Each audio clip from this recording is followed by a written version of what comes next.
Yes, good morning students. 11th political science हमने freedom chapter किया था, एनसीईआरटी किए थे, एनसीईआरटी पोर्शन किया था, लॉन्ग क्वेश्चन आंसर किए थे। आज हम फ्रंट का सारा कंप्लीट करते हैं। फ्रीडम फ्रीडम मीन्स लिबर्टी, जो अब्सेंस ऑफ रिस्ट्रेंट होता है कि जिसके अंदर कोई भी रेस्ट्रिक्शंस ना हो। कोई भी रेस्ट्रिक्शंस का मतलब ये नहीं है कि बिल्कुल भी नहीं है, एक लिमिट तक होती हैं, उसे हम बोलते हैं फ्रीडम। सो लिबर्टी कहते हैं। और ये आपके आर्टिकल 19 में भी आती है। अगर मैं फंडामेंटल लिबर्टी की बात करूं तो लिबर्टी वर्ड हमारा कहाँ से लिया गया है? लैटिन वर्ड से लिया गया, लीबर से ये लिया गया है। So liberty is an eager maintenance of that atmosphere in which man have the opportunity to be their best slaves।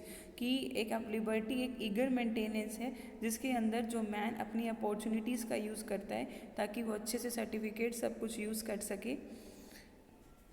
So move on the NCERT question answer. What is mean by freedom? Is there a relationship between the freedom for the individual and the freedom for the nation? Meaning हो जाएगा freedom का, but ये कहता है कि क्या relationship है कि एक फ्रीडम इंडिविजुअल की और एक फ्रीडम नेशन की। तो आप कहोगे कि यस, ये हमारा रिलेशनशिप एक्सप्लेन करता है। अगर देखो ये पैराग्राफ में, आपको पैराग्राफ नहीं लिखना, आपको सबसे पहले लिखना है meaning of liberty 5 to 6 points में या फिर मीनिंग में, और फिर आपको लिखना है, ये कहता है कि leadership of liberty of the individual and liberty of the nation का रिलेशनशिप बताना है, राइट। तो आप सबसे पहले लिखोगे नेशनल लिबर्टी, कि इंडिया में जितने भी स्टेट्स हैं उनके हर एक सिटीजन की क्या लिबर्टी डिफाइन कर रखी है, उसको लिखना है। फिर साथ साथ आपको लिखना है पॉलिटिकल लिबर्टी, कि पॉलिटिकल राइट्स में आपके क्या राइट्स दे रखे हैं, क्या अथॉरिटीज़ दे रखी हैं। फिर आपको लिखना है इंटरनेशनल लिबर्टी, कि पूरी कंट्री की बात करूं, एक नेशन की बात करूं तो इंटरनेशनल लिबर्टी हो जाएगा। और साथ में आपको क्या एक्सप्लेन करनी है? मॉरल लिबर्टी, कि आपके क्या मॉरल रिस्पॉन्सिबिलिटीज़ बनता है। क्लियर? सो इस क्वेश्चन में आपको बताना है कि इंडिविजुअल की एक फ्रीडम और नेशन की फ्रीडम कैसे है। तो इंडिविजुअल की फ्रीडम बनती है आपकी national liberty, political and the moral liberty, और नेशन की बात करूँ तो वो हो जाएगा इंटरनेशनल लिबर्टी। सो आपको ये 4 पॉइंट्स इस क्वेश्चन में लिखने हैं। Next question is what is the difference between the positive and negative liberty. इस पैराग्राफ में नहीं लिखना, फर्स्ट हेडिंग बनाना है आपको पॉजिटिव लिबर्टी। पॉजिटिव लिबर्टी क्या होता है? वो लिबर्टी जो हमें फ्रीडम दे रखी है, हम उनका एक्चुअली में फेमस करते हैं, एक्चुअली में उसको यूज़ करते हैं, that is known as the positive liberty. अगर मैं नेगेटिव की बात करूँ, नेगेटिव जब हम उसका मिसयूज़ करना स्टार्ट कर देते हैं, मीन्स जो आपको लिबर्टी, जो आपको प्रोविजंस मिले हुए हैं, अगर आप उसी के लूपहोल्स का यूज़ करो, उसी की कमी का यूज़ करो, वो हो जाता है negative liberty. What is meant by the social constraint are the constraint of any kind necessary for enjoying freedom। कहते हैं सोशल कॉन्स्टेंट कौन से होते हैं और क्या कॉन्स्टेंट फ्रीडम को एंजॉय करने के लिए बनते हैं। सोशल कॉन्स्टेंट का मतलब क्या होता है? सोशल फैक्टर्स, कि ऐसे कौन से फैक्टर्स हैं जो हमारे सोसाइटी के लिए काम करते हैं, हमारी लिबर्टी में कैसे काम करते हैं, वो होता है सोशल कॉन्स्टेंट। ये हर एक सिटीज़न के लिए यूज़ किए जाते हैं, उनकी अपॉर्चुनिटीज़ डेवलपमेंट के लिए यूज़ किए जाते हैं। क्लियर? और क्या ये सोशल कॉन्स्टेंट अच्छे होते हैं? कुछ पॉजिटिव भी होते हैं, कुछ नेगेटिव। पॉजिटिव कब होते हैं? जब हर एक सिटीजन को इक्वालिटी में शो करें, और नेगेटिव कब होंगे? जो अब हर एक सिटीजन को गलत तरीके से यूज़ किए जाते हैं। Next question is what is the role of the state upholding the freedom of its citizen. कहते हैं स्टेट का रोल बताओ कि जब वो सिटीजन की फ्रीडम का यूज़ करता है। कहते हैं मॉडर्न हमारा डेमोक्रेटिक स्टेट है, तो freedom of the individual protected है स्टेट के द्वारा। बट आर्टिस्ट की बात करूँ, इंडिविजुअलिस्ट, प्लूरिस्ट, सिंडिकेस्ट, ये स्टेट्स हमारे बिग हर्डल, एक प्रॉब्लम भी क्रिएट करते हैं, बिकॉज हम कैसे रहते हैं? सॉवरन अथॉरिटी यूज़ करके, मतलब जितनी हमारे एक सिटीजन की हेल्प होती है हम सिर्फ उसको यूज़ करते हैं। तो यहाँ पे उनका लॉ क्लियर हो जाता है कि यस, ये इनके सिटीजन है, ये इनको लॉ बना रखा है, और हर एक सुप्रीम अथॉरिटी यही बोलती है कि आप क्या करो, अच्छे से लिबर्टी का यूज़ करो, अच्छे से उसके जो भी लॉ वगैरह हैं यूज़ करें। Next question is what is the mean by freedom of expression, what are in the view would be reasonable restrictions on this freedom, give example. कहते हैं फ्रीडम ऑफ एक्सप्रेशन क्या होता है?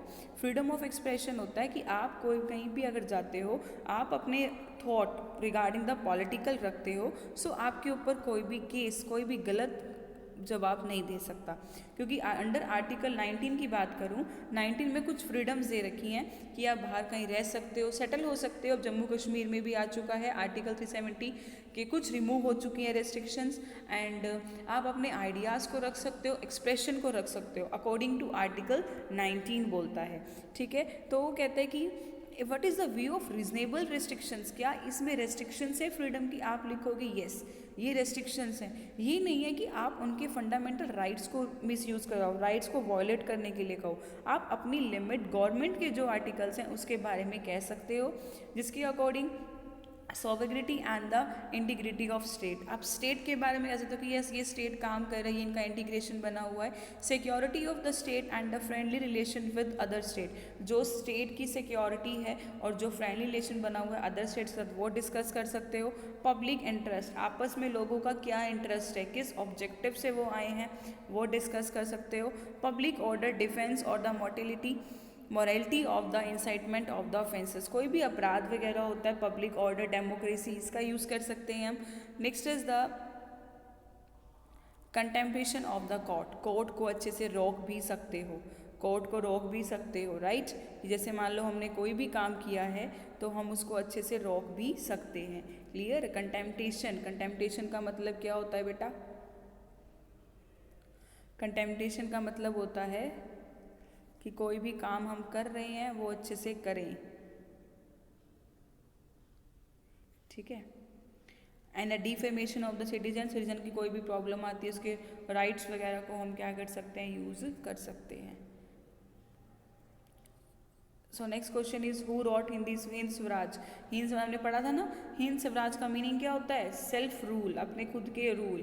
तो ये किसने बनाया था, किसने लिखा था? महात्मा गांधी ने। How many years Nelson Mandela spent in jail, NCERT में रीड किया था 28 ईयर्स।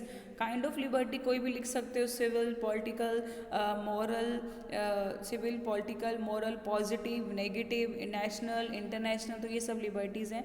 इकोनॉमिक लिबर्टी की जो आपकी लिबर्टी फाइनेंशियल अफेयर्स को लेकर हो। Is liberty absolute? No. Absolute का मतलब है हमेशा करेक्ट होती है, आंसर इज नो। लिबर्टी का मीन्स आप सिर्फ एक प्रोविज़न की तरह यूज़ कर सकते हो कि आपको ये प्रोविजंस दे रखे हैं, ठीक है। नेगेटिव जो गलत यूज़ करता है। Who said this? For me real freedom is freedom from fear and unless you can live free from fear you can't live with a designated human life. कहता है कि आप रियल फ्रीडम मेरे according क्या है कि फ्रीडम फ्रॉम फियर, डर से निकलना, ना कि हमें अच्छे से बिना फियर के रहना। तो ये लाइन किसने बोली है? ऑन्ग सेन सू की। ये क्वेश्चन आ सकता है, who said this statement. Who distinguish between the self regarding action and the other regarding, खुद की एक्शंस और बाकी एक्शंस में क्या डिफरेंस होता है? किसने किया था? J.S. स्टुअर्ट मिल ने किया था। लिबर्टी, लिबर्टी मीन्स क्या है? फ्री कह सकते हैं। नेगेटिव लिबर्टी का मतलब क्या हुआ? Without any restaurant. और पॉजिटिव क्या होता है? With restaurant. Clear. Positive concept liberty क्या होता है? Mention the name of 3 great personalities who fought for the national freedom. National freedom के लिए 3 पर्सनैलिटीज़ के नाम बताओ जिन्होंने आज़ादी के लिए काम किया था। महात्मा गांधी जी ने किया था ब्रिटिश गवर्नमेंट से, नेल्सन मंडेला ने किया था और साउथ अफ्रीका में जो गवर्नमेंट के अगेंस्ट, और ऑन्ग सैन क्यू ने किया था जो कि म्यांमार में फ़ाइट की थी अपने फ्रीडम मिलिट्री रूल्स के लिए, ठीक है। Mention the precondition which are essential for individual freedom, independence of judiciary, rule of law, democracy, ये हमने पढ़ा था। क्लियर।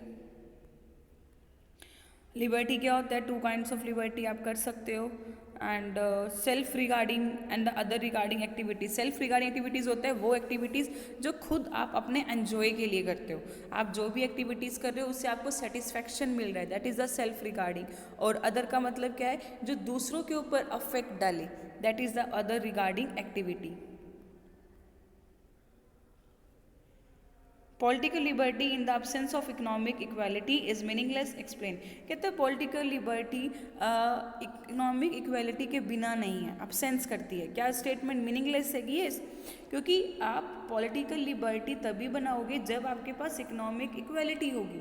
आपने इकोनॉमिक का प्रोविज़न ही नहीं बना रखा, तो how do frame the political liberty? तो ये दोनों को एक्सप्लेन करना है। लॉन्ग क्वेश्चंस हमारे कल हो गए थे।